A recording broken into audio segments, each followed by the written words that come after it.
Hi friends, எல்லோரும் எப்படி நல்லா இருக்கீங்களா? விடுமுறைக்கு குவைத்திலிருந்து ஊருக்கு போகக்கூடிய நபர்கள், ஃபேமிலி விசா, விசிட் விசாலெல்லாம் குவைத்துக்குள்ளே வந்துட்டு ரிட்டர்ன் போகிறதுக்காண்டி வெயிட் பண்ணிக்கிட்டு இருக்கக்கூடிய பயணிகள், பயணம் செய்யக்கூடிய நபர்கள் எத்தனை மணி நேரத்துக்கு முன்னாடியே ஏர்போர்ட்டுக்கு போகணும். இந்த வீடியோ குவைத்திலிருந்து இந்தியா செல்லக்கூடிய பயணிகளுக்கான முக்கியமான அறிவிப்பு மற்றும் இந்தியாவில் எந்தெந்த மாநிலங்களுக்கு விமானங்கள் செல்கின்றன என்பதை பற்றி சொல்ல போகுது. அதனால் இதை பார்க்கக்கூடிய வியூவர்ஸ், நீங்கள் பார்க்குறது மட்டும் இல்லாமல் நம்மளோட ஃப்ரெண்ட்ஸ் அண்ட் ஃபேமிலிக்கும் வீடியோவை ஷேர் செஞ்சு விட்டுட்டு முக்கியமான தகவல்களை உங்கள் கிட்ட கொண்டு வந்து சேர்க்குற என்னைய சப்ஸ்கிரைப் பண்ண மறந்துடாதீங்க. இப்போ பார்த்தீங்கன்னா, தற்போது இருக்கக்கூடிய அசாதாரண சூழ்நிலை காரணமாக குவைத்தில் இருக்கக்கூடிய சர்வதேச விமான நிலையம் மூடப்பட்டுள்ளது. இங்கே இருக்கக்கூடிய அனைவருக்கும் தெரியும். ஏர்போர்ட் மூடப்பட்டுள்ள இந்த காரணத்தினால குவைத்திலிருந்து இந்தியாவுக்கு பயணம் செய்யக்கூடிய நபர்கள் சவுதி வழியாக பயணத்தை மேற்கொள்றாங்க.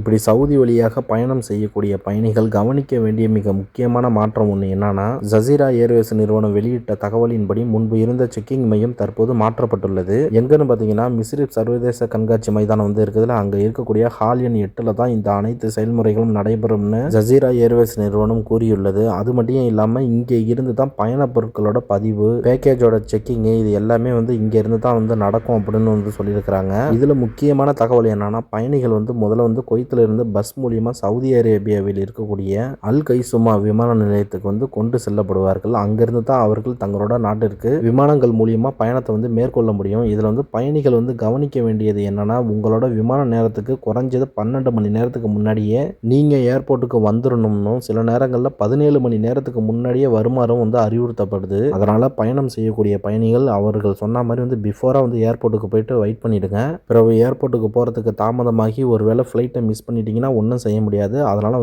பிஃபோரா போறது என்னை பொறுத்த வரைக்கும் நல்லதுன்னு நான் சொல்லுவேன். அது மாதிரி பார்த்தீங்கன்னா, இந்தியாவில் இருக்கக்கூடிய எந்தெந்த மாநிலங்களுக்கெல்லாம் இந்த விமானங்கள் இயக்கப்படுதுன்னா, ஹைதராபாத், சென்னை, பெங்களூரு, கொச்சி இது போன்ற மாநிலங்களுக்கு விமானங்கள் இயக்கப்படுது. அதனால பயணம் செய்யக்கூடிய பயணிகள் கவனமா சேஃப் அண்ட் செக்யூரா பயணத்தை மேற்கொள்ளுங்க. அவங்க கொடுத்திருக்கிற இன்ஸ்ட்ரக்ஷனை கரெக்டா ஃபாலோ பண்ணிப்போங்க. அதுதான் நல்லது. மேலும் இது போன்ற தகவல்களை நீங்கள் உடனுக்குடன் தெரிந்து கொள்ள இந்த வீடியோவை நம்மளோட ஃப்ரெண்ட்ஸ் அண்ட் ஃபேமிலிக்கு ஷேர் செஞ்சு விட்டுட்டு நம்மளை சப்ஸ்கிரைப் பண்ணி ஃபாலோ பண்ணீங்க. See you நண்பா.